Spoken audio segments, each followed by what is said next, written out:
Estamos ya emitiendo en directo en YouTube. Un momentito. Bueno, José suele ser el que lo confirma siempre. Ya, creo que ya.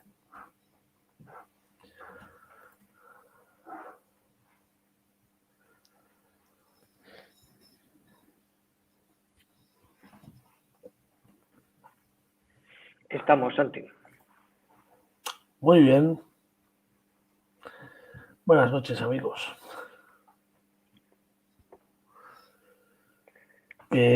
Presento yo, como siempre. Ahí en plan, bienvenidos a mi canal. Efectivamente. Pues bienvenidos a mi canal. Denle like. Muy bien. Lunes 8 de noviembre de 2021, son las 10 de la noche, una hora menos en la Comunidad Canaria.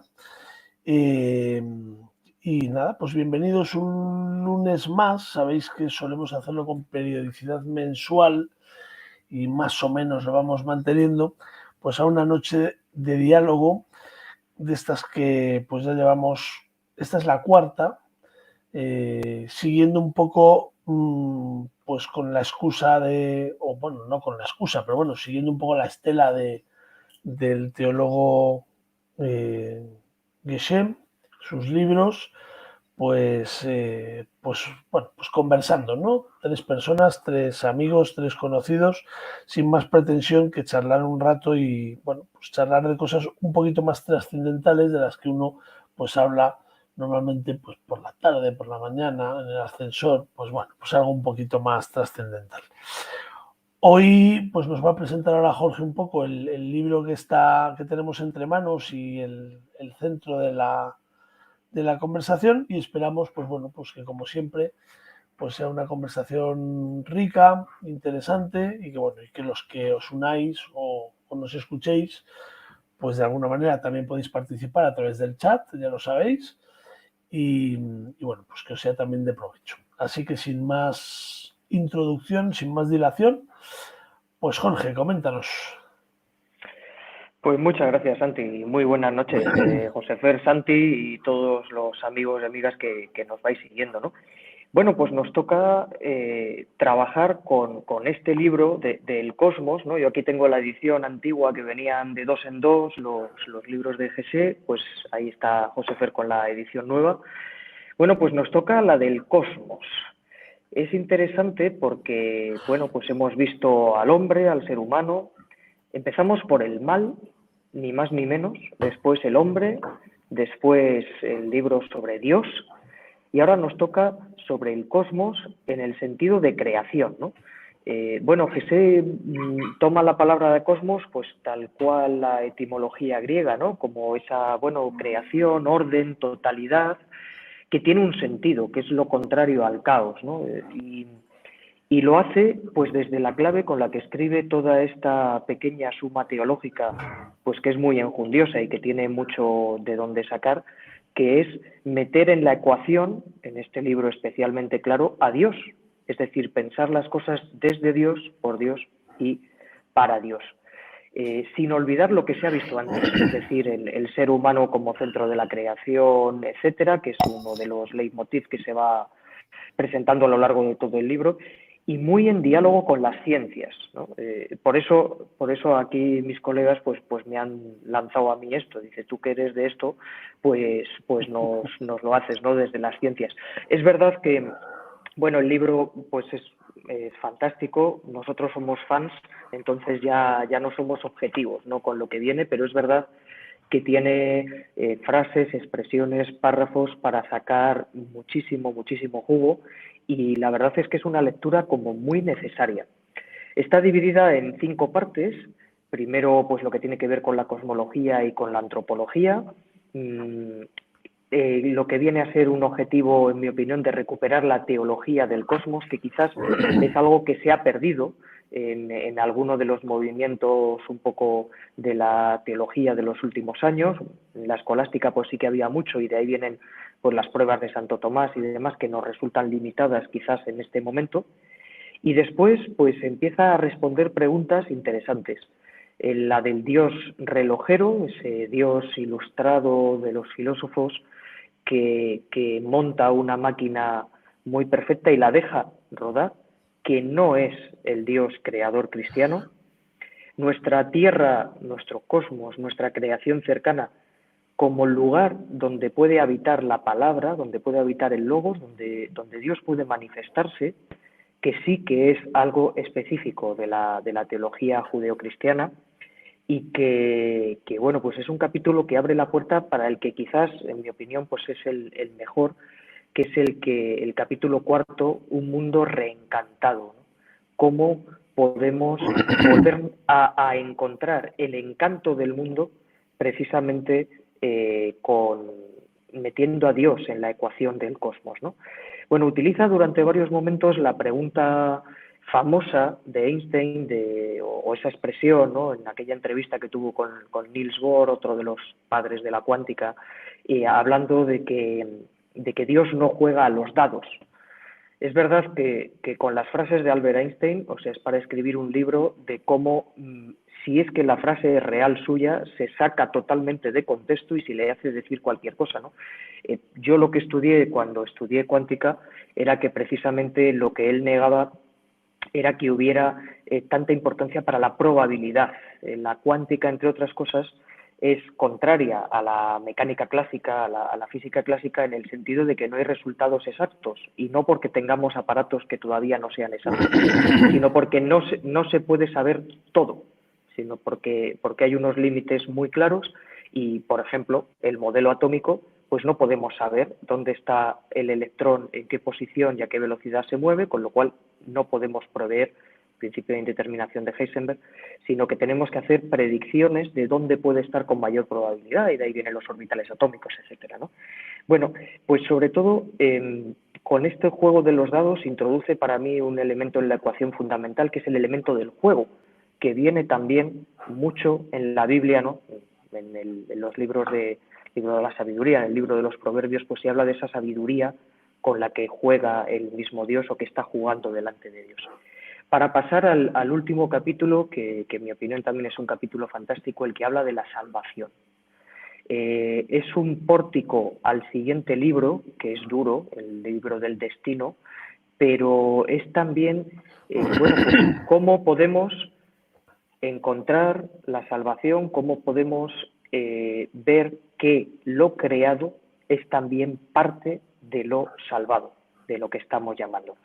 Bueno, pues esa es un poco la estructura general del libro, que realmente recomendamos su lectura. Nosotros, bueno, pues vamos a ir dialogando a salto de mata con las preguntas que nos vayan surgiendo, y me corresponde lanzar una pregunta inicial, ¿no? No sé, ahora, en pleno siglo XXI, con la que está cayendo, como digo yo muchas veces, ¿desde qué claves podemos hablar de un Dios creador?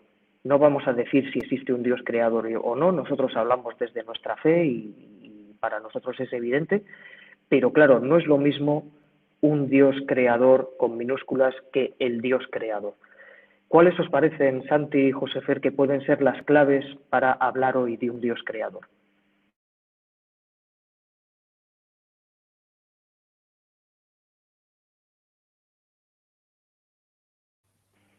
El micro, Santi. Sí, digo que le estaba diciendo a José que hoy puede empezar el primero, que siempre muy amablemente nos deja a los demás, y seguro que él introduce mejor esta primera intervención. A mí me parece un tema complejo, o sea, tan complejo que, o sea, no es de mi interés, o sea, no vivo que haya un gran conflicto entre la ciencia, la teología, la ciencia y la fe. O sea, que entiendo que son, o sea, por enmarcarlo un poquito en grande, que son formas de conocimiento, son métodos, por lo tanto, y que al menos en lo que yo manejo, pues cada método nos aproxima a una realidad de una manera y con un alcance posible, es decir, me sirve para algo en concreto, no me sirve para todo, igual que no me sirve la química para hablar de los astros, pues de la misma manera tampoco me sirve la física para hablar de la biología. O sea, creo que las ciencias, lo interesante es en su explosión, la cantidad de realidad que nos han mostrado y formas de aproximarnos a ella, ¿no? Y que ha llegado a un nivel tan grande de especialización, de especialización y de fragmentación de la realidad, que ya no tienen delante de sí objetos naturales, que podríamos decir, para nosotros, sino que el nivel de fragmentación y especialización es enorme, ¿no? Tanto que, y bueno, lo sabemos a poco que hayamos estudiado, ¿verdad?, pues dentro de las mismas ciencias ya se producen enormes diferencias y hay enormes caminos y tensiones, ¿no? Una paradigmática pues puede ser lo que está ocurriendo en la física, que es pues, bueno, una ciencia mayor, ¿no?, entre todas estas ciencias. Pero bueno, para mí son caminos, ¿no?, de conocer la realidad, y entiendo que no son los únicos caminos ni que me muestran toda la realidad. Entonces necesito otras formas de vivir, ¿no? Yo creo que ahí entra la fe. Y en el tema de la creación es que, o sea, sin entrar en los detalles exactos, pero yo creo que la pregunta fuerte de la teología y que debe mantener, o sea, del campo en el que está la teología es el origen de la realidad. Es decir, en función de sus fuentes de conocimiento, qué es lo que dice de la pregunta por el origen de la realidad, ¿no? Y luego existencialmente y vivencialmente, cuando yo me pregunto por mi origen, no me estoy preguntando por si vengo del mono o si ha habido un Big Bang, que, o sea, es que me da lo mismo, o sea, que haya habido un Big Bang o no, sino que creo que la pregunta existencial del ser humano por su propio origen, por de dónde viene, por qué sentido tiene esto, conecta con una dimensión, con una realidad que él es, no una parte de lo que somos, sino que una realidad de lo que somos, que también informa la materia y que le da sentido a lo que, pues a mi propia vida corporal, que no se puede responder con herramientas de otro tipo. Yo le digo a mis alumnos un poco en plan de tontería, pero que es el ejemplo, bueno, imaginad que una persona se tira de un rascacielos, ¿no?, y al llegar al suelo pues aparece un físico y el físico es capaz de decir como físico algo, ¿no? Pero le da igual que se llame Manuel o que se llame Lucas o que se llame Pedro, ¿no? Pero viene un químico y puede decir otra cosa, viene un policía e investigará otro tipo de cosas. Sin embargo, viene una persona que está conectada, que es capaz de reconocer su rostro y sus preguntas son otras, ¿no? Y quizá algunas respuestas incluso son no innecesarias, sino de mal gusto para poder vivir aquello que tiene delante. No sé si me estoy explicando, pero es, o sea, no todo conocimiento hace que yo sea capaz de acercarme a la realidad bien, ¿eh? Lo necesito instrumentalmente y la ciencia es muy potente en cuanto a que da a la técnica o a las técnicas muchas herramientas, ¿no?, de construcción de la realidad y de transformación de las circunstancias y del mundo. Pero claro, aquí también estamos viendo que nuestras técnicas son capaces de destruir absolutamente todo aquello de lo que decimos que proceden, ¿no?, de esa misma materialidad que intentan transformar, pues la destruyen, ¿no? Bueno, y o sea, por aquí iría así mi reflexión general. O sea, yo no tengo, o sea, estudio estas cosas porque creo que en la sociedad actual hay una colección de los jesuitas muy interesante, ¿no?, que están ahí en comillas con un... pero las estudio por curiosidad, no porque vea que tengan que ver conmigo, ¿no?, para poder hablar, conocer, pues un cierto, pues sí, curiosidad de las cosas, pero no porque vea que tengan un impacto sobre mi vida extraordinariamente fuerte. Sin embargo, cuando me ocurre algo, pues evidentemente recurro al médico. Es que estas cosas que tengamos que decirlas, pues es ridículo, ¿no? O sea, recurro a gente que es especialista en estos conocimientos, pero entiendo que son fragmentos de una realidad que yo vivo en su conjunto. Entonces creo que para vivir en su conjunto hace falta otro tipo de saberes. Así es como me manejo yo, ¿no?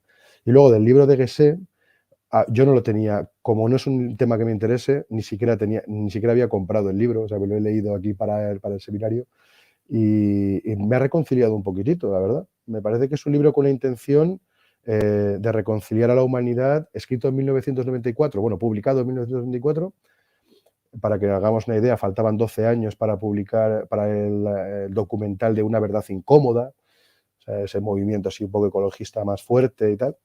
O sea, 12 años antes, hace 30 años casi, y me parece o sea, a mí me certifica que es un gran teólogo, ¿no?, que busca reconciliar a la humanidad con la naturaleza en una problemática que estamos viviendo ahora de facto, ¿no? Y es que el exceso de hombre o de antropología o el exceso de humanidad por sí misma, pues es capaz de destruir todo, ¿no? Entonces, cómo él conecta a Dios con la naturaleza o la naturaleza, el cosmos, como un lugar salvífico en el que nos encontramos con Dios, en el que ocurren cosas y que también está llamada a recrearse, por decirlo de alguna manera, ¿no? A continuar con su dinamismo y con sus capacidades, a seguir avanzando hacia la plenitud, ¿no? Y claro, en esa tarea de planificar la naturaleza y de cuidarla, pues el ser humano adquiere ahí una exterioridad y recibe una llamada de fuera que nos hace realmente humanos. Y cuando dejamos de escucharla, que me parece interesantísimo lo que dice, ¿no? O sea, primer punto de la metodología para tratar este punto, ponte a escuchar la naturaleza. No, o sea, ponte a escuchar, no busques respuestas ni en Dios, ponte a escuchar la naturaleza, ¿no? Ponte ahí en contacto y trato directo con la naturaleza, en esa escucha, ¿no? Entonces, cuando el ser humano vive solo para sí mismo, pues es que devora todo, ¿no? Incluso a sí mismo, ¿no? Bueno, y no me enrollo más, que ya digo que no es un tema que especialmente... Pero me ha gustado mucho el libro, ¿eh? Me ha reconciliado con el asunto. A ver, a mí me parecen, bueno, varias cosas, varias intuiciones así primeras, ¿no? Uno, me parece que es un tema de actualidad, ¿vale? ¿Por qué? Pues porque estamos bastante bombardeados con noticias sobre, bueno, pues el planeta, ¿no? La degradación del planeta, la actividad del ser humano en el lugar en el que vivimos. Hemos empezado a acuñar también el Papa, pues en Laudato Si, este concepto de la casa de todos. Es decir, que de alguna manera, eclesialmente también, pero también socialmente, pues este es un tema que de repente, viendo la degradación de los últimos años y todo el tema del cambio climático, etcétera, pues está al orden del día, ¿no? Y yo creo que esa es la primera conclusión que yo saco. Es decir, podemos dar una palabra, podemos aportar como personas de fe o como cristianos una mirada en toda esta situación actual. Bueno, pues yo creo que se puede aportar. Es más, Geshe hace una llamada urgente a que como cristianos aportemos una mirada diferente aquí, ¿no? Una mirada trascendente, una mirada que vuelva a invitar al ser humano a ir más allá, ¿no? A mirar un poco hacia dónde caminamos, lo que nos espera. Bueno, tiene ahí como una visión escatológica que me parece muy interesante y que luego a lo mejor podemos profundizar, ¿no? Entonces, primer punto, bueno, pues es un temazo, ¿no? Es decir, que incluso, bueno, es un temazo. Segundo punto, creo que es interesante también y es un temazo porque me da la sensación de que hoy en día es uno de los temas que nos llena de más desesperanza como humanidad. Es decir, es esta sensación, no sé si vosotros lo vivís, yo si tuviera ahora mismo 10 años, 15 años o 20 años y tuviera que procesar el futuro que me están diciendo que voy a vivir dentro de 20, 30 años, 40 años, social, pero también cosmológico, planetario, pues es un escenario bastante oscuro, en el sentido de que uno empieza ya a vivir esto entre el bombardeo de noticias y que siempre son negativas, pues lo empieza a vivir con cierta angustia. Es decir, estoy viviendo en un lugar que se me rompe, ¿no? Y es más, ahora que ha habido la reunión del COP26, etcétera, que se me rompe y que uno no percibe que haya una clara conciencia de que haya una voluntad de tomar medidas claras para arreglar algunas cosas. Entonces, a mí me pasa en lo personal, es decir, veo que hay momentos en los que me lleno de cierta desesperanza con este tema. Miro el futuro con cierta desesperanza, teniendo en cuenta que va a ser el futuro para mis hijos y para mis nietos. Y no, a lo mejor 3 generaciones atrás lo miraban diciendo, bueno, pues ya vendrán los siguientes, pero es que nosotros ya somos los siguientes. Es que estamos hablando de periodos donde ya va a afectar a personas con las que vivo, a las que quiero, etcétera, etcétera, ¿no? Entonces, el libro de Geshe en ese sentido creo que es un libro esperanzador, el planteamiento. Esperanzador en la medida en la que expresa con claridad algo que a veces se nos olvida, también en un mundo donde la fe pues ha ido decayendo. Y es que este mundo es un mundo que ya está salvado y que es un mundo que es obra de un creador, de un Dios que no lo ha dejado de su mano, es decir, que no lo ha abandonado y que al final, y me parece una visión muy bonita, aunque suena realmente, el otro día tuiteaba algo un poco por el estilo, suena pasado de moda decir esto, es decir, bueno, pero es que al final se impondrá lo salvado, se impondrá la luz, se impondrá pues la belleza, la bondad, más allá de todas las vicisitudes que ahora mismo pues tenemos encima, ¿no? Y no sabemos muy bien cómo manejar. Entonces a mí esa palabra me llena de esperanza. Y creo que estamos en un tiempo donde también necesitamos alguna voz de esperanza, que pese a todo lo que está sucediendo, alguien diga, bueno, venga, chavales, que esto no tiene por qué terminar mal, teniendo en cuenta que si miramos un poco más allá, si levantamos la vista desde la fe, confiamos en que hay alguien, hay un guardián que sin tenerlo todo bajo control, y me parece una visión también muy bonita esta que ya luego entramos, sin tenerlo todo bajo control y sin aprisionarnos demasiado, sin acorsetarnos, pero lo tiene todo bajo control. No sé si me explico. O por lo menos sabe a lo que está jugando. Tranquilos que esto, aunque parezca que no hay nadie al mando, hay alguien, ¿no? Entonces a mí eso me llena de esperanza y a veces me olvido de eso. Nos hemos convertido tan en el centro del universo, que siempre decimos, ¿no? Somos tan el centro del universo que nos olvidamos que el universo está guardado también por alguien y que cumple su función y que es un lugar, y esto también me gusta mucho como tercera idea, y creo que a lo mejor si tuviera que elegir el verbo de todo el libro, es un verbo que a mí me gusta mucho, que es el verbo habitar. Es decir, es un mundo habitado por nosotros, pero también es un mundo habitado por Dios, es un mundo habitado por el Creador. Dios vive en este mundo. No es un mundo, y en ese sentido me parece fascinante el relato de la creación y del Génesis y la visión en ese sentido pues judío-cristiana y de fe, ¿no? Que yo he ido descubriendo también a raíz de estudiar teología y a raíz de profundizar, ¿no? Es decir, no es que esto alguien lo creó un día, se acabó, ahí se quedó y ya vendremos otro día y lo salvaremos. No, cuando descubres que esto sigue siendo creado, que la creación no ha terminado, que Dios vive aquí, no es un mundo que ha creado y Él lo está mirando desde la lontananza, como pues un poco los dioses griegos desde el Olimpo. No, nuestro Dios habita el mismo lugar que habito yo. Pues me parece maravilloso. Y además me parece maravilloso como una de las razones por las que vale la pena cuidar esto también, ¿no? Que lo dice que sí, es que tengo que cuidar el lugar en el que el mismo Dios habita también, ¿no? Tal vez sea una de las razones fundamentales desde la fe para cuidar esto. Entonces, bueno, esas ideas me parece que son de actualidad porque vienen como a movilizar partes de nuestra, a mí me pasa al menos, de nuestra intelectualidad, de nuestros sentimientos, de nuestro cuerpo incluso, que están ahora mismo alicaídos.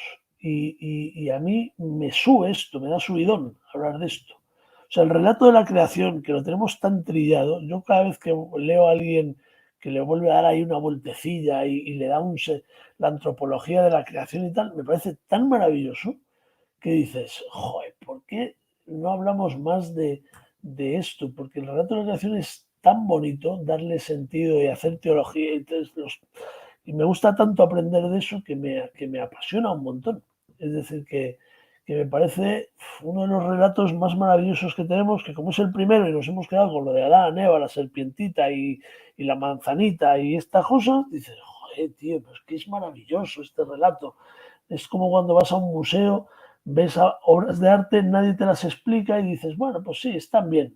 Y cuando de repente alguien te las explica, descubres un universo que te cambia la vida, ¿no?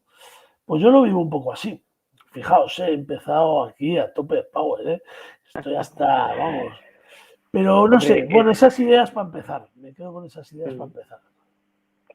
Sí, hombre, es muy interesante el planteamiento, ¿no? A mí me llama la atención, por ejemplo, desde José Fer, ¿no? Que dice, bueno, pues a mí este conflicto no me interesa o no lo vivo así. Es interesante, claro, él es filósofo y se puede permitir decir eso, está muy bien, ¿no? Los que somos científicos no nos podemos permitir decir eso. Bueno, en el sentido de que ese aparente y a veces buscado con intereses, aparente conflicto entre la ciencia y la fe, pues sí que es algo que con lo que vives, ¿no? O que es una de las preguntas habituales que te hacen. A veces captas que alumnos han estado atentos cuando en algún momento te dicen ¿cómo puede ser nuestro profe de ciencias y nuestro profe de religión a la vez, ¿no? Y entonces eso está bien. Pues mira, plantéate la pregunta y vamos a ver cómo no hay una incompatibilidad por mucho que te la intenten vender así. Lo contrario a la ciencia no es la fe, es la fe mal llevada, lo mismo que la ciencia mal llevada, que también la hay, ¿no? Bueno, y eso la verdad es que, bueno, a mí lógicamente pues es uno de los temas que me fascinan y que son muy interesantes porque son dos caminos que en mi experiencia personal, y esto se lo he oído a más científicos creyentes, cuanto más vas profundizando en uno, más luz te va dando también para el otro, lo cual es interesante. Pero fijaros también en toda la actualidad que tiene este problema. Bueno, actualidad dentro de la Iglesia, a pesar de que algunos digan, bueno, que este Papa se centra mucho en lo de la integridad de la creación y poco en el aborto o en no sé qué moral sexual, que yo creo que no es verdad, creo que es uno de esos muchos argumentos de brocha gorda, ¿no? Pero bueno, pues por ahí se dice. Es verdad que parece que hay una preocupación mayor.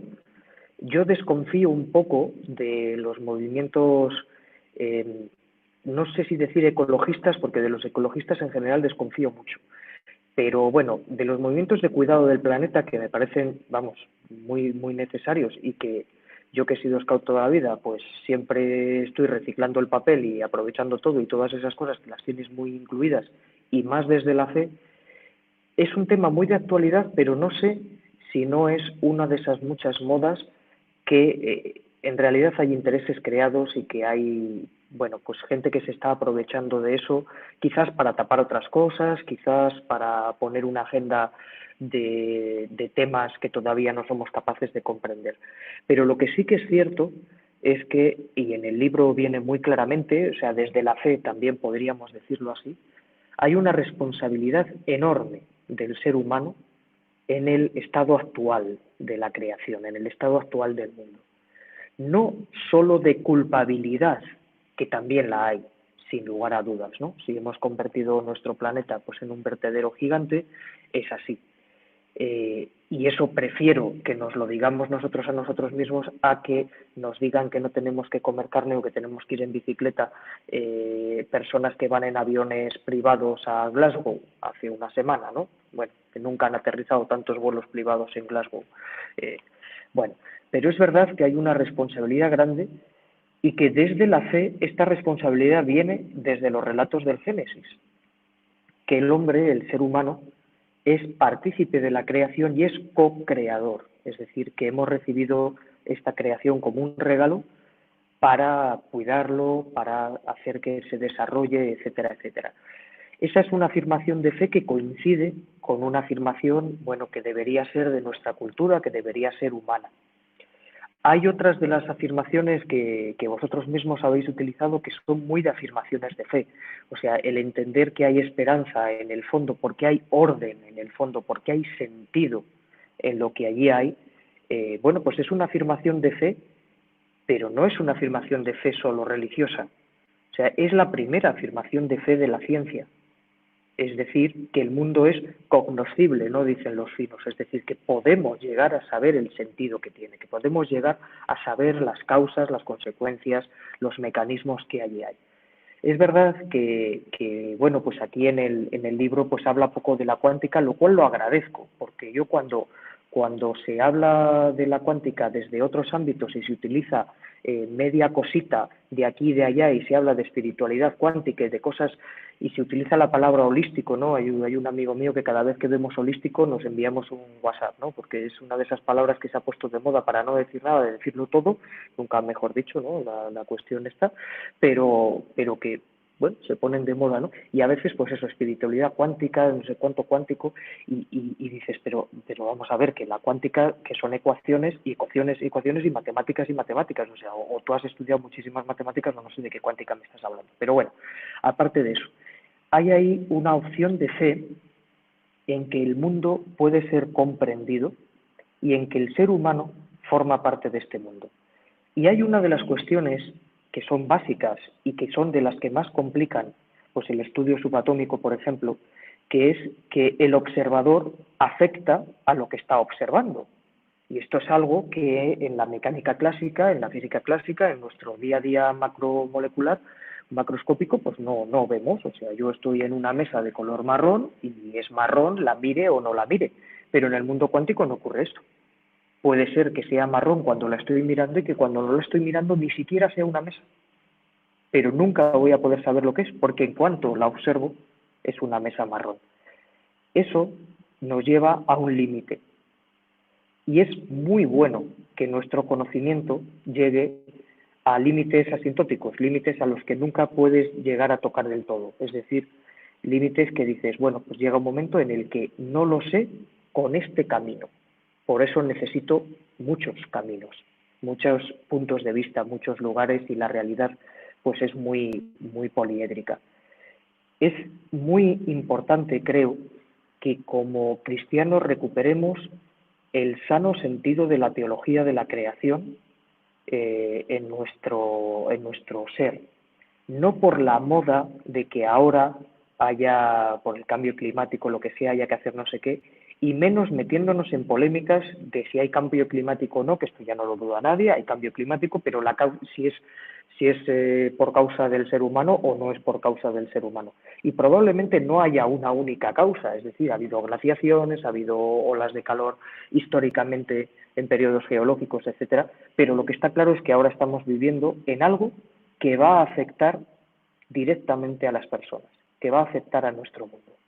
Por eso quizás la gran intuición, lo que a mí más me gusta de la Laudato Si, por ejemplo, además de que exista, ¿no?, de por sí, es cuando desde los primeros párrafos te une que no podemos separar el bien del mundo, el bien de la sociedad, el bien de la creación, el bien de los animales, las plantas, de todo lo creado, es decir, del cosmos, en palabras más completas, del bien de las personas. Está íntimamente relacionado. Y por eso, como creyentes, tenemos ahí una palabra que tiene que ser una palabra preñada de esperanza, aunque sea una palabra preñada de esperanza, como decía Santi, desde la fe.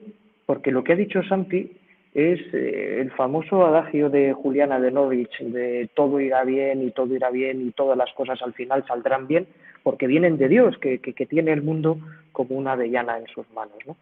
Bueno, esa es una afirmación de fe que nos tiene que dar esa fuerza para decir esto tiene sentido y tenemos que trabajar con ello. Y para ello, pues quizás desde la ciencia tengamos que tener otras fuentes de energía y tengamos que dejarnos de tonterías con la nuclear y de cosas así, que yo soy favorable a ese tipo de energía, siempre que sea limpia y bien llevada y todo lo que quieras, y también tengamos que darnos cuenta de que lo que hemos recibido no solo es una herencia nuestra y también un préstamo de nuestros hijos, según la famosa frase, sino que es que también es un regalo de Dios. Y eso, pues quizás sea importantísimo. ¿Cómo lo veis? Yo, fíjate, una de las cosas que agradezco del libro es que, como decía José Fer antes, que está escrito en el 94 y por tanto es de actualidad, pero no conecta con la actualidad más rabiosa. Es decir, que una de las cosas que agradezco es que no entra en esos temas. Es decir, una de las cosas que agradezco es que es un libro de teología, en ese sentido. Entonces dices, no entra en el ecologismo, en lo que tenemos que hacer, ni siquiera en ese sentido es la Laudato Si, es decir, no es doctrina social de la Iglesia decir, bueno, pues oye, ¿cómo nos situamos ante esto? ¿Y qué tenemos que hacer? ¿Y cuál es la ética de nuestras acciones y tal? Creo que una de las cosas más bonitas del libro, que a mí me ha gustado, es posiblemente lo que nos falta muchas veces, que es pensar sobre el sentido de todo esto. Es decir, ¿qué pinta?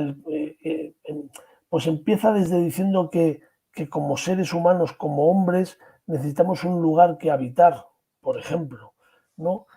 Somos también el lugar que habitamos. ¿Qué seríamos sin un lugar donde estar?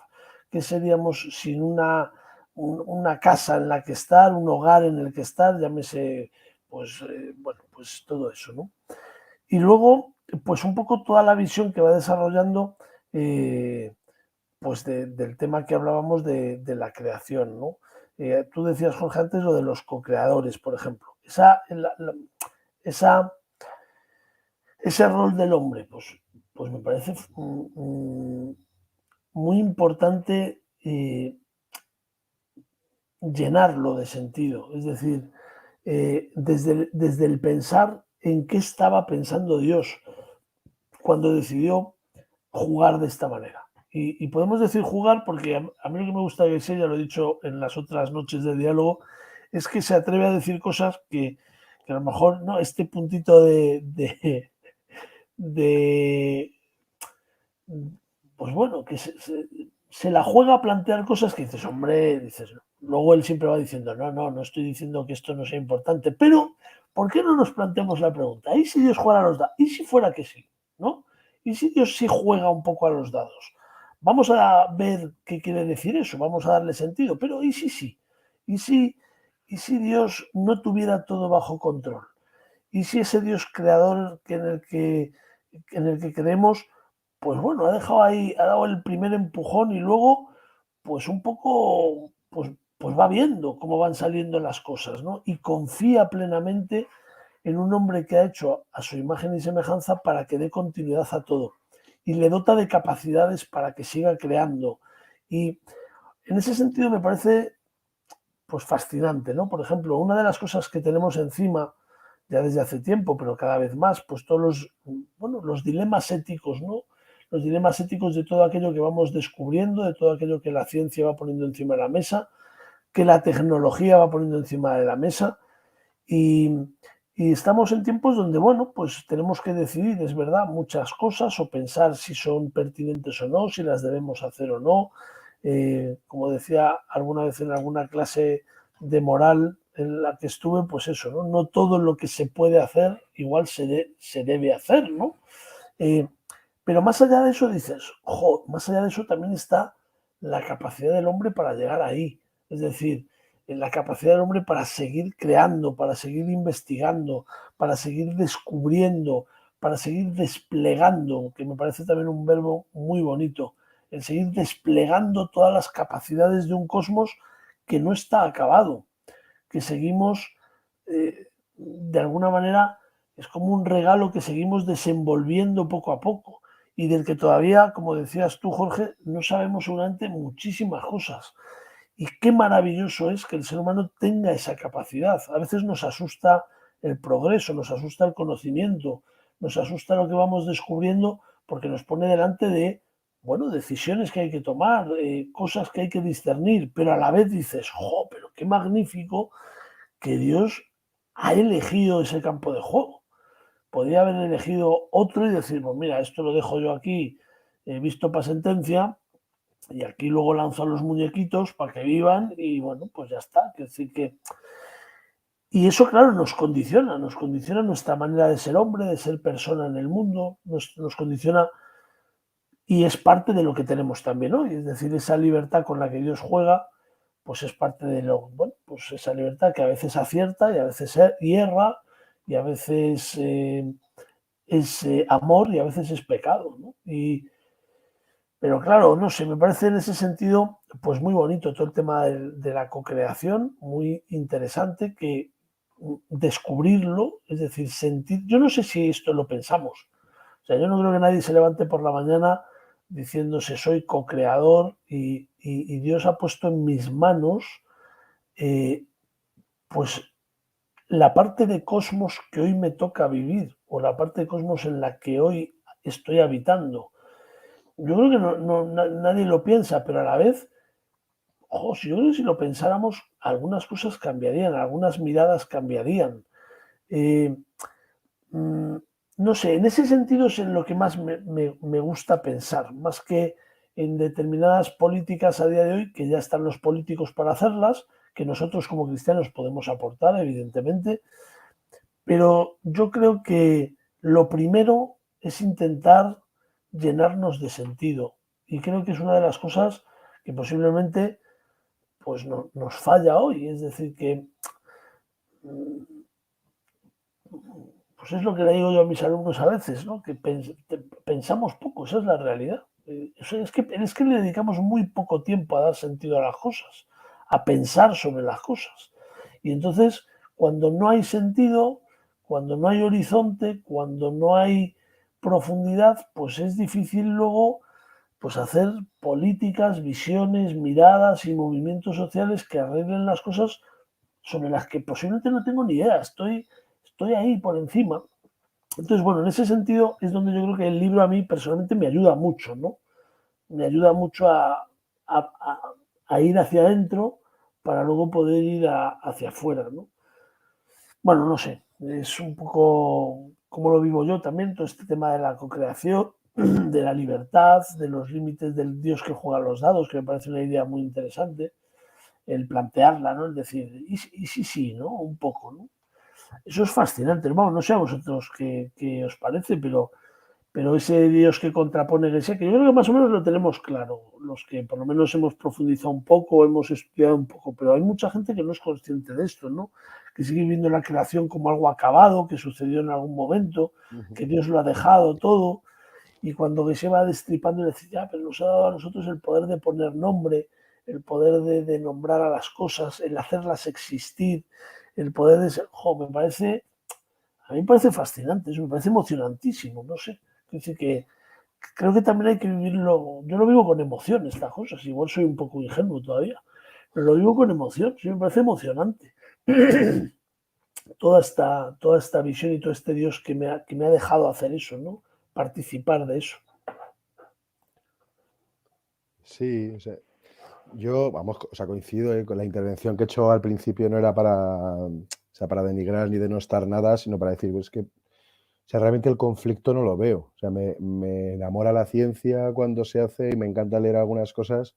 De vez en cuando en las páginas estas que dije la otra vez, ¿no? El Dialnet, que me miro ahí tesis doctorales rarísimas, pero, o sea, porque creo que son formas también de admirar la belleza, ¿no? Es decir, que un científico apasionado por lo que hace es hermosísimo, ¿no? Cómo describe sus cosas, intentar comprender lo que él entiende me encanta, pero que no veo ningún conflicto, ¿no? O sea, donde veo el problema es que muchas veces la teología ha dejado de ser teología para jugar en el terreno de la ciencia. Entonces ha querido ser lo que no es. Entonces ha abandonado directamente la fe como una forma de conocimiento, ¿no?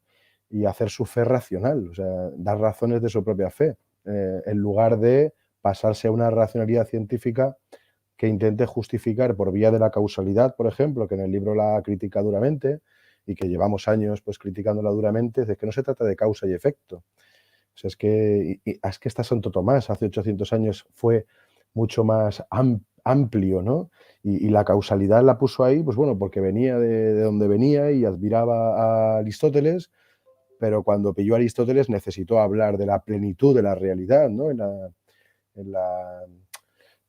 la cuarta y la quinta vía, ¿no? O de la contingencia y esa necesidad, pues la tercera vía, que también es hermosísimo pues poder explicar, ¿no? O sea, yo hablaba en ese sentido, ¿no? Y que creo que algo muy interesante que estamos viendo ahora mismo es que necesitamos recuperar la teología. Necesitamos recuperar la teología como una forma de hablar de que esto tiene sentido también con Dios, ¿no? O sea, no puedo explicar la realidad sin más en su amplitud si voy eliminando aquello que me molesta de las ecuaciones para intentar quedarme con lo que tengo delante, porque es que ni la ciencia actual hace eso, vamos, es que ni siquiera la ciencia actual Lo hace, ¿no? Que lo ha dicho muy bien Jorge, vamos, y Santi. Es que el problema de los axiomas en la ciencia no es una cuestión baladí. Es que tú le preguntas a un biólogo, bueno, no me voy a meter con nadie, ¿no? Pero, o sea, le preguntas a algunos científicos sobre el objeto fundamental que estudian y, bueno, yo, no, o sea, a mí no me preguntes de esto, o sea, no me preguntes del espacio, no me preguntes del tiempo, no me preguntes de la vida, no, a mí yo sé cómo se hacen las cosas, ¿no? Pero no sé de otras cosas, ¿no? Aparte de la que, vamos, también conocemos, ¿no? Que los estudios en la universidad, pues alguien que salga de la universidad tiene unos ciertos conocimientos, pero mira, no está en el límite de la ciencia ni de lejos, ni de lejos. O sea, para llegar ahí, pues hace falta mucho recorrido. Entonces, cuando a mí me hace gracia que cuando leo, ¿no? Pues los teólogos tienen que ver la ciencia. Pues yo no tengo, o sea, yo no soy teólogo, pero vamos, no tengo tiempo, ¿no? No tengo tiempo para ver toda la realidad. Pero sí que me parece hermoso la recuperación de la teología de ciertos temas, ¿no? Y de no tener miedo a hacer teología, a mostrar otra vez el saber y un saber necesario para la humanidad, ¿no? Que yo creo que en la sociedad, por ejemplo, lo vemos, ¿no? Las personas que tratan mucho con la naturaleza, las personas que tratan mucho con la naturaleza tienen una espiritualidad distinta. O sea, les ha configurado de una forma distinta. Ahí están descubriendo una realidad de sí mismos y un vínculo relacional con la realidad que no es cualquier cosa. Que en un mundo consumista, por ejemplo, en una ciudad impregnada de asfalto y de edificios construidos de aquella manera, pues mira, las personas nos relacionamos con las cosas de otra forma, menos sana. Y esto también hay que decirlo, ¿no? Y tenemos una espiritualidad incluso con el otro y tratamos al otro y al prójimo de otra manera, ¿no? Y con otros ritmos. Yo creo que esto puesto en el debate, ¿no? Y la cuestión de Dios y cómo la palabra misma ilumina en este juego, porque la Biblia al final está construida en un mundo rural. Tenemos esta ventaja, ¿no? No está escrita en una ciudad, sino que proviene de un trato con la naturaleza pues muy directo, muy inmediato, ¿no? Pero luego lo que decía Santi es que, o sea, yo creo que hay mucha confusión a la hora de tratar los temas, ¿no? La ciencia no aporta ningún problema. No, o sea, no aporta ningún problema. La ciencia lo que hace es descubrir, conocer, ampliar el conocimiento. La técnica tampoco. O sea, la técnica aplica las cosas. El problema es si la técnica funciona sin la ética, que aquí ya sí que empezamos a tener grandes jaleos, ¿no?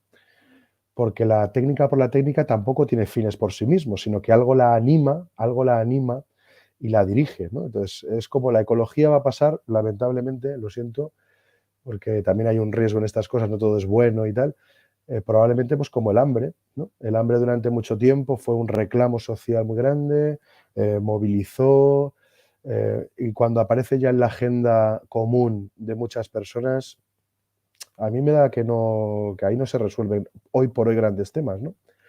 Y parece que los grandes movimientos sociales van como dirigidos hacia ahí, ¿no? Hacia la cúspide, en lugar de hacia abajo, que yo creo que la comunidad cristiana sí que podría hacer esa labor, y el Papa, escribiendo lo que escribe, creo que hace la labor de dirigirse a todos los cristianos, ¿no?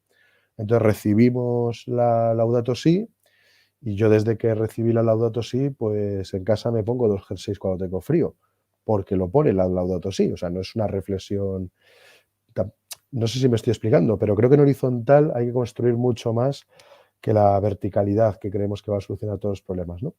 Y luego es que me gusta Geshe, de verdad que algunas referencias no me agradan del todo, porque cuando voy leyendo algunos nombres, pues digo, hombre, esto de recortar citas y traerte aquí a este y a otro que no vamos a nombrar, pues porque te conviene, pero me parece apasionante la amplitud que tiene este señor, ¿eh? O sea, lo que ha leído, lo que ha trabajado, lo integrado que tiene todo. O sea, yo, vamos, no es que sea progresé en plan fan, pero me parece que es de una labor que también tengo que reconocer, ¿no? Qué capacidad tienen algunos teólogos y qué poco leídos están por la comunidad cristiana de hacer ese servicio, que sigue siendo vigente 30 años después, y que si hubiera seguido escribiendo, lo hubiéramos seguido leyendo y trabajando, porque esponja, porque, no sé, eso que dice Santi que disfruta tanto sobre el sentido, es que te lo aporta.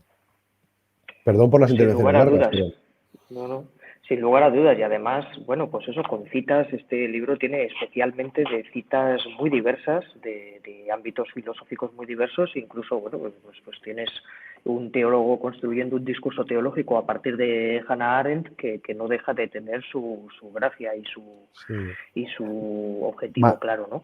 Más todos los que no cita y que como que no, o sea, cita sin citar, ¿no? Porque todo el tema del desencantamiento que estáis, o del reencantamiento, pues esto viene de Max Weber, ¿no? Que es precisamente quien trata este asunto para la modernidad desde el lado protestante.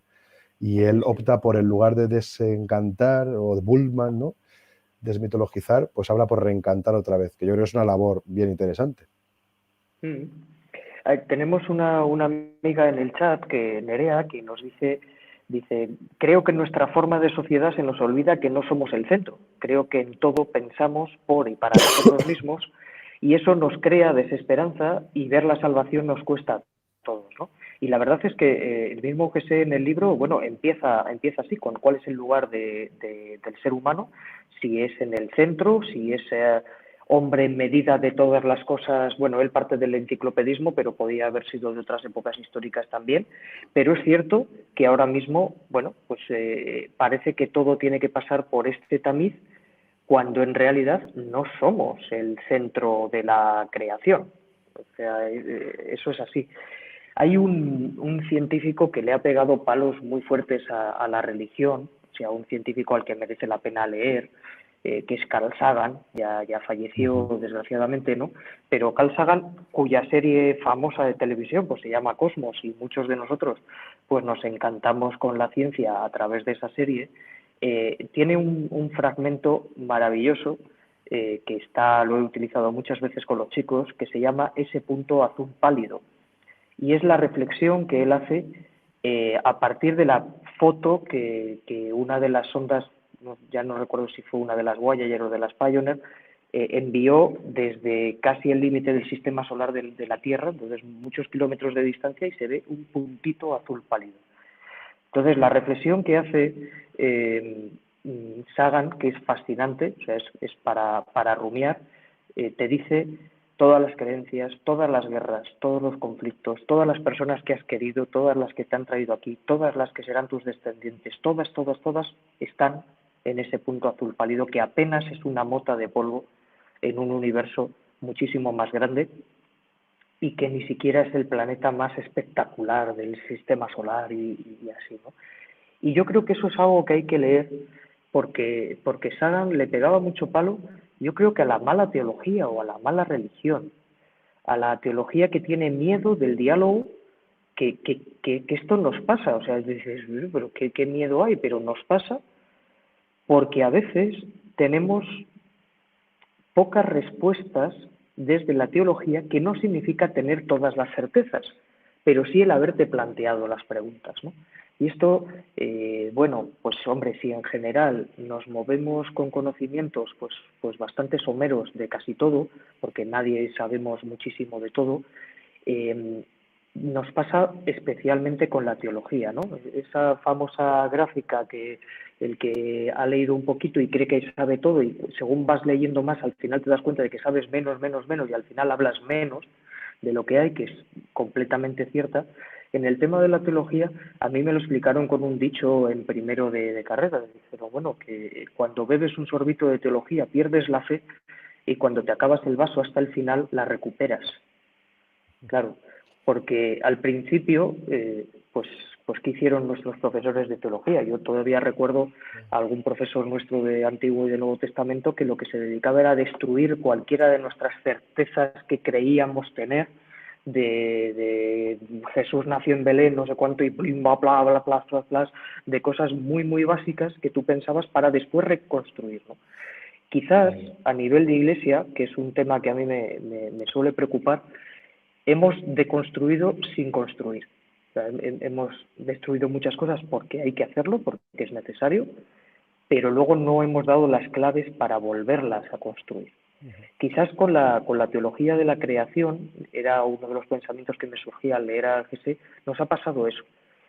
Cuando no había distinción entre cosmología y teología de la creación, estamos hablando de la escolástica sana y de este conocimiento pues un poco pleno y de esos Santo Tomás o otros personajes que sabían todo de todo lo que se sabía en la época, ¿no?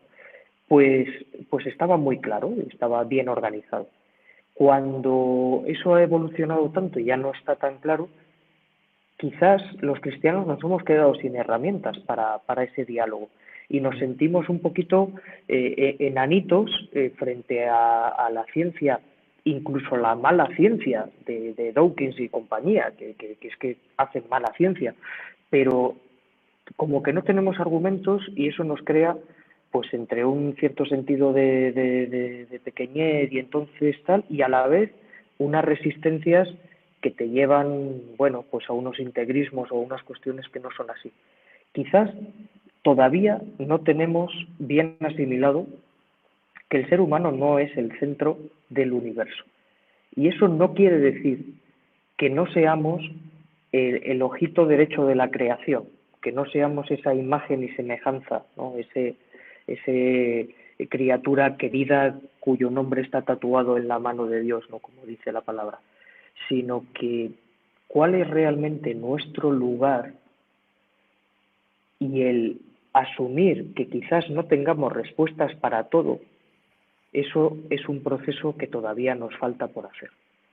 Cada vez que intentamos meter a Dios en una caja, como ese diálogo que se inventa, que sea a partir de una obra de teatro, ese que Dios va a visitar a Newton, ¿no? Tendría que ser muy gracioso, porque Newton tenía fama de no ser muy buena persona, entonces no sé si se hubiera encontrado a Dios, qué hubiera hecho, pero cuando le dice, bueno, pero déjame un poquito de libertad, ¿no? No sé si es en el capítulo 5 que lo dice muy interesante aquí, César, para hacer un milagrillo de vez en cuando, ¿no? Déjame, que no esté todo en las ecuaciones, y Newton le dice que no, que es imposible, ¿no? Es volver a intentar a meter a Dios en una caja. La tendencia que hemos tenido desde, bueno, en el Antiguo Testamento y en el Nuevo se ve muy claramente. No sé, entonces, si el ser humano no es el centro del universo, bueno, pues ¿cuál es su lugar? O desde el lugar en el que estamos, ¿cómo podemos comprender todo? Lo que pasa, Jorge, mira, además Daniel en el chat nos pregunta por qué cuesta entablar una relación con naturaleza y espiritualidad, si la Laudato si es posible hacer la vida.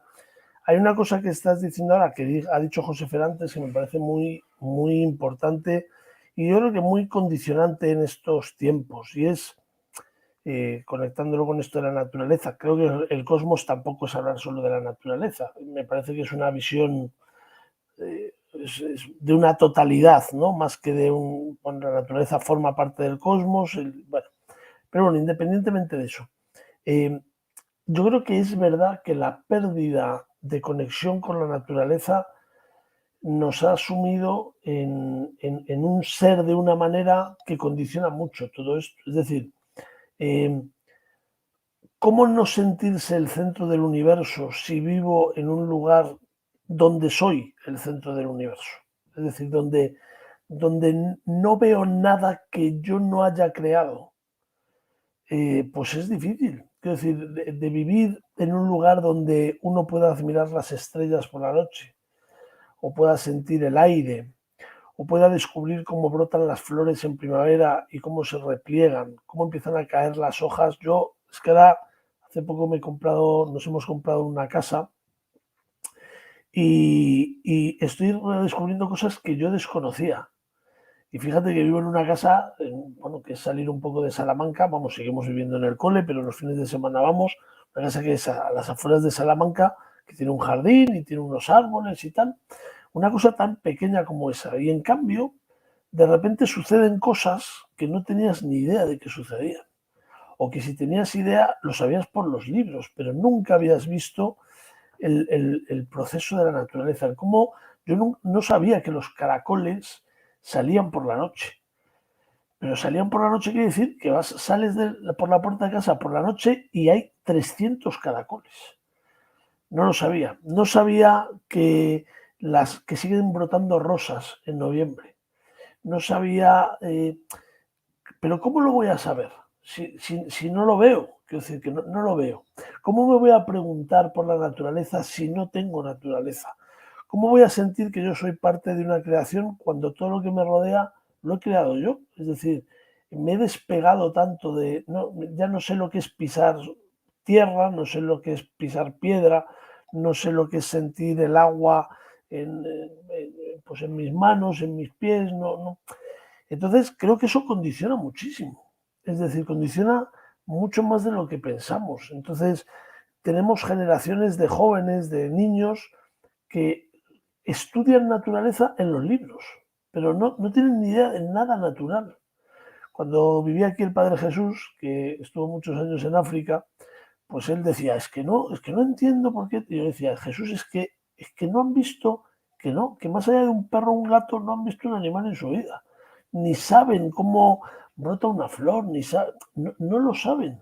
Pero no lo saben porque están lejos de la creación en ese sentido. Es decir, solo estamos rodeados de coches, de tiendas, de asfalto, de edificios altos, y creo que ese modo de vivir pues nos ha condicionado mucho, porque cuando tú dejas de ver algo, dejas de tocarlo, pues dejas de quererlo, y cuando lo dejas de querer, pues dejas de cuidarlo. Es decir, que porque no hay nada que cuidar, es decir, no hay nada que cuidar. Eso por un lado. Yo creo que, dice Daniel, cuesta entablar relación con la naturaleza y la espiritualidad. Pues yo creo que esta es una de las razones. Ahora, no debería. Vamos, San Francisco, yo creo que la Iglesia tiene grandes santos donde el cosmos, la naturaleza, la creación es parte fundante de su espiritualidad. Pero es verdad que nos hemos despegado mucho. Entonces, bueno, ¿cómo se puede recuperar eso? Pues se puede recuperar, pero hay que hacer un esfuerzo, como todo en la vida. Es decir, pues hay que hacer un esfuerzo. José Fer decía lo de los jerseys, pero como lo de los jerseys, otras muchas cosas. ¿Es posible hacer la Laudato Si Vida? Claro que sí. Lo que pasa es que, mira, ahora me hace gracia que estamos hablando estos días de lo del gran apagón y estas cosas, y en casa, cuando sale la conversación, pues es muy gracioso, porque enseguida, pues José Fer se ha ido, ¿no? ¿O le he dejado de verlo yo solo? Jorge, ¿tú ves a José? Ahora mismo le veo que está conectado, pero no le veo la cámara. Ah, vale, yo igual, vale, perfecto, igual se ha ido por lo que sea.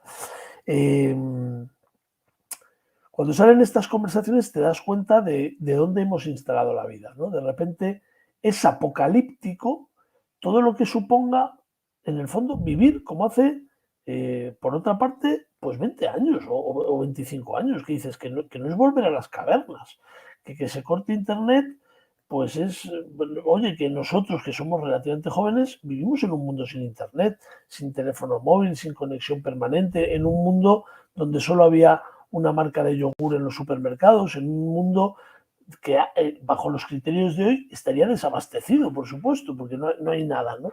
Entonces te das cuenta con estas conversaciones del gran apagón y estas cosas, como nuestros hijos funcionan, les resulta inimaginable ciertas maneras de vivir, porque están acostumbrados a supermercados donde tenemos de todo, pero no de todo, más que de todo, cosas que que es una tragedia que los niños de hoy, pues a lo mejor en enero, pues no puedan tener el último juguete fabricado, y ese es el apocalipsis en Occidente.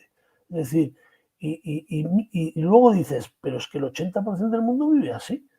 Es que, entonces, bueno, pues nos hemos despegado mucho de ciertas realidades, pues en base a un supuesto, pues, sistema de bienestar que, evidentemente, pues oye, gracias a Dios ha traído muchas cosas buenas. Tampoco vamos a ser de los de, pues no, vemos, mejor vivir bien que vivir mal.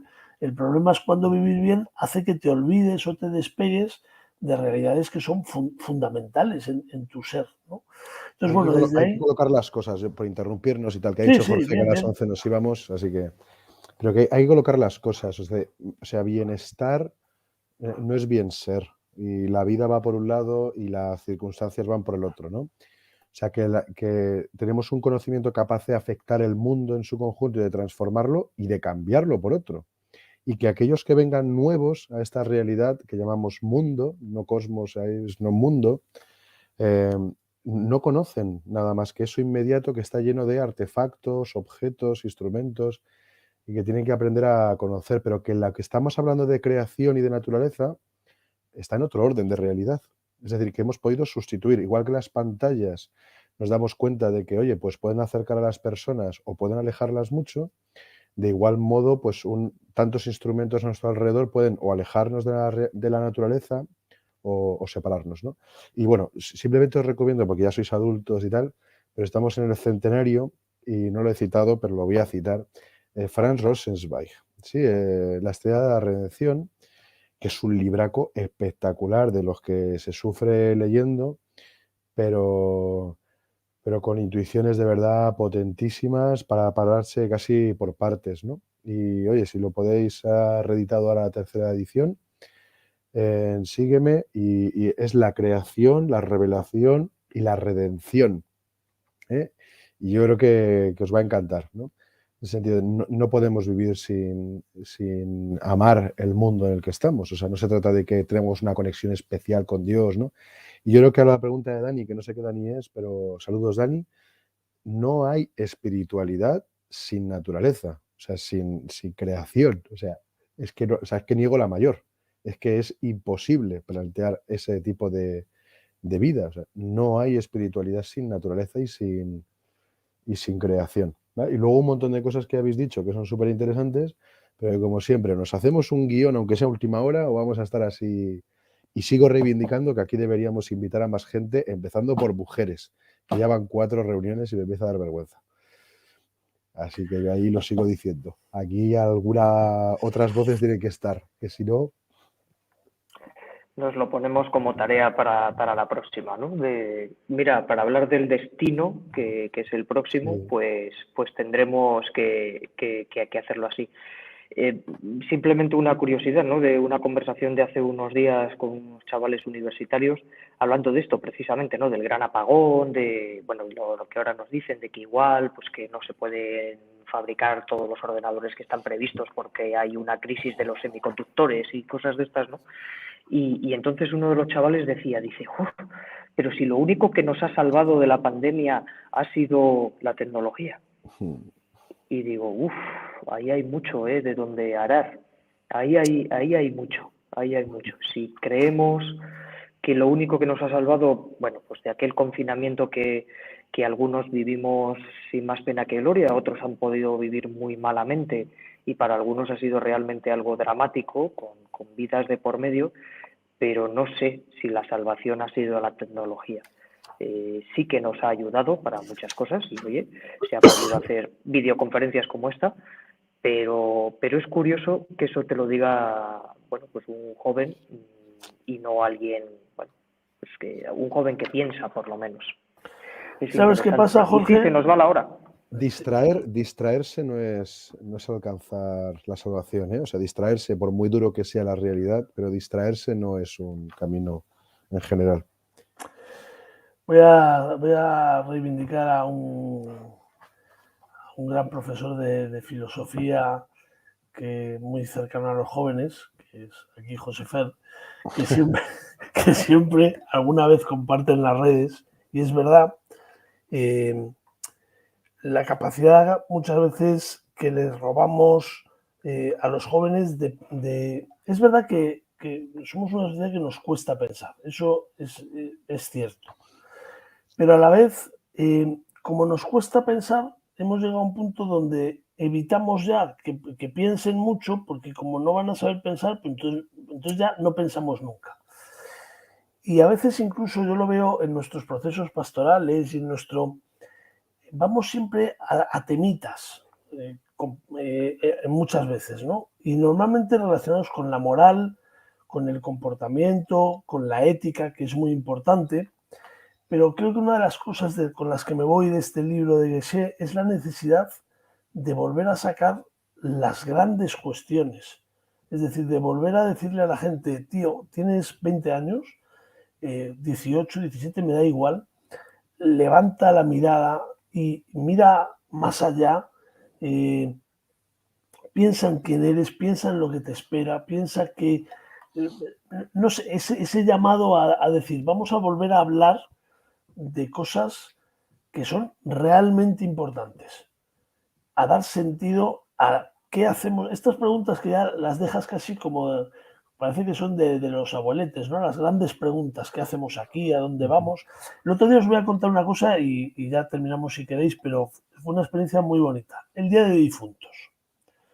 El Día de Difuntos, que es un día que nosotros en el cole no hacemos nada especial, porque tenemos celebraciones en Adviento, en Pascua, en Cuaresma, Calasanz, el fundador, el no sé qué.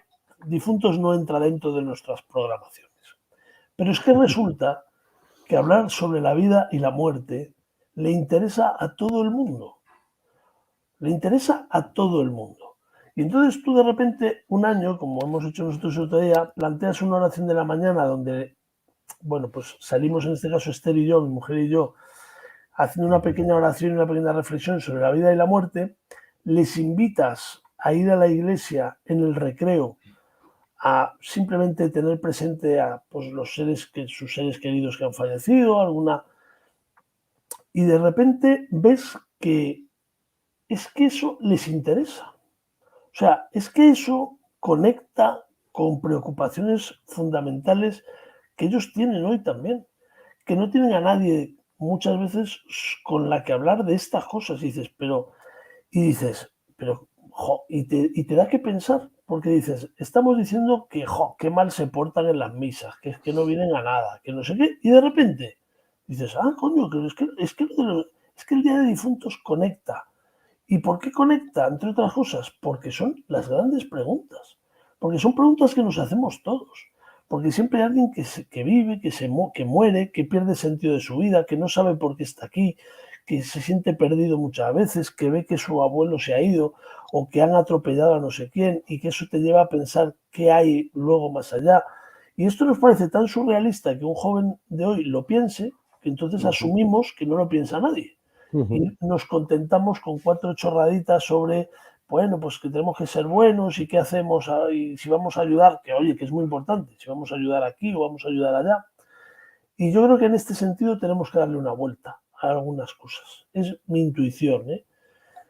Venga. No sé vosotros. Venga, Jorge, terminamos con una frase cada uno del libro, la que queráis. ¿Buscáis por ahí? Pues estoy totalmente de acuerdo, por cierto, con lo que ha dicho Santi. O sea, eso Sí. totalmente de acuerdo. Y para los educadores cristianos, o sea, tiene que ser una clave, sin duda.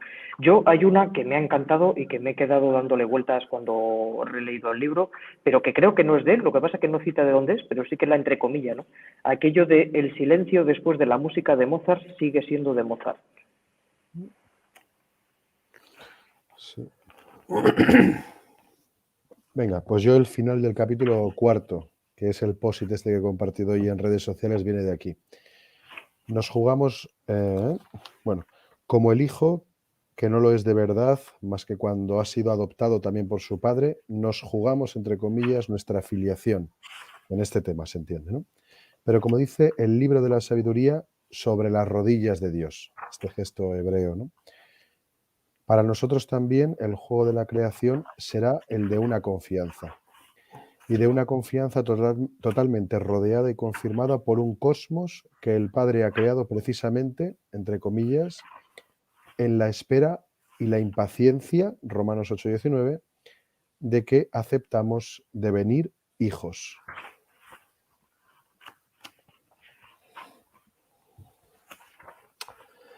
Pues muy bien, pues yo me quedo con 2, ¿no? Un poco en la línea de lo que he ido compartiendo.